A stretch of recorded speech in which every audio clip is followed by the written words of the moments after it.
So today marks the beginning of your Fitness Pal project, where this correlates directly to the movie you've been watching, the Super Size Me movie. And ultimately what you're going to do in the top part 1 section, so right up here, is answer each of the questions on the left side here in the right side boxes.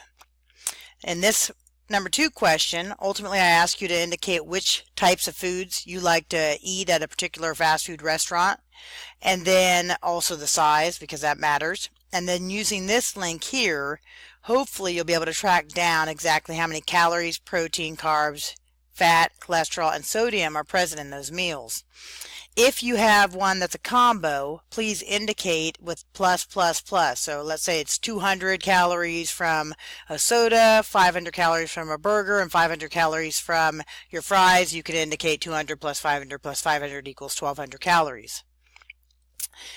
This one is all about refined carbohydrates. I bring up this one because it never fails. Students will go Google refined carbohydrates on their own, and they always put the wrong answer over on this side. So please use the link that I've embedded into this.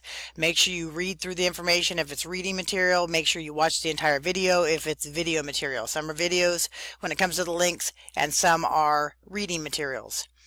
This is why you have to watch the Super Size Me video. Ultimately, you're describing how he's changed.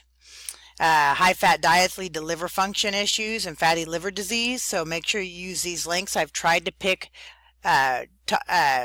information that is at your level for high school type of reading. You don't want to go to too advanced type of information. That way you're not confused by what you read. When you get to part 2, that's when you're actually analyzing your own personal diet. This video is where you have this linked here. I also posted it on Classroom so you wouldn't skip it. This Fitness Pal link here, when you go to it, you're going to sign up with a new account. I recommend sign up with email. So I'm going to put my other email address in.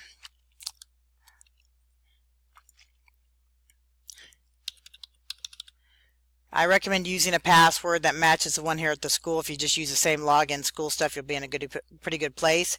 I'm going to actually change the height. I'm going to pretend I'm a male. So first thing you're going to indicate is height, current weight. I'm going to put male here. We're going to put my current weight at 250. And then goal weight, let's see, for 6 feet, I'm guessing the goal weight would be about 180. And birth date, I'll just leave that as it is. Zip code, I guess you could put the school zip code actually. Probably smarter to go that route since this is school affiliated. If you think you're going to use it beyond this, beyond the classroom, then you can put your own personal zip code if it differs from the school. I'm going to indicate that this is a very active individual, so I'm trying to kind of format it to match a potential student that's an athlete.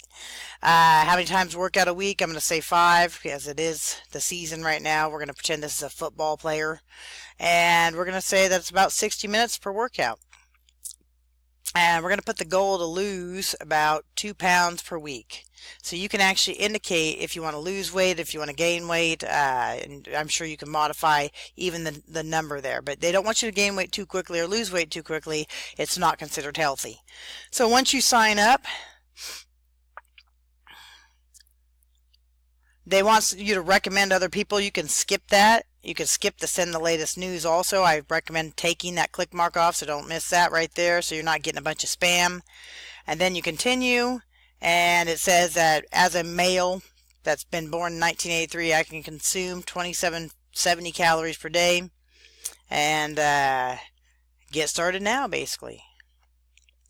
And at that, I should lose weight being an active male. I'm going to skip that. So ultimately when you go to record your food, so I don't know what the quick tools are. I have not played with that, but you pick the meal you're adding food to, and here's the search for the database. I might say eggs right here, and large eggs are considered 71 calories. Eggs Benedict, breaded egg white. I'm going to go with, of course, just a regular egg. Trying to match it to what you might have at school. We're going to say about 3 eggs.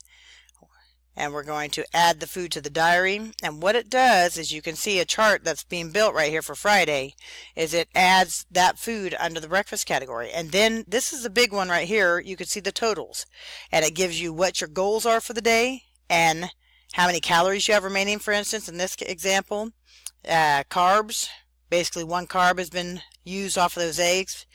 Big thing that's been used is the protein. You can see 139 is the goal, still have 129 remaining, so there were 19 grams of protein in that. 14 grams of fat, so they're pretty fattening. Sodium, sugar. Now you're supposed to add in salt if you use salt separately, because that would come off the sodium list. So if you sprinkled salt on there, you should indicate about how much salt you used. The hardest part to this is trying to remember every little detail food that you have, because even a tablespoon of peanut butter or a teaspoon of butter that you add to your food, that counts as calories that would need to come off your overall totals. When you have all of your items in for one day, so breakfast, lunch, dinner, and any snacks, you will be screenshotting this part of the page all the way down to this table, and that is what you will be placing directly into this spot right here. And you only need to record your food intake for one entire day, and then answer the questions that follow applying to your diet that you recorded. That should cover it. When you're done, don't forget to submit your document via Google Classroom. Have a good one.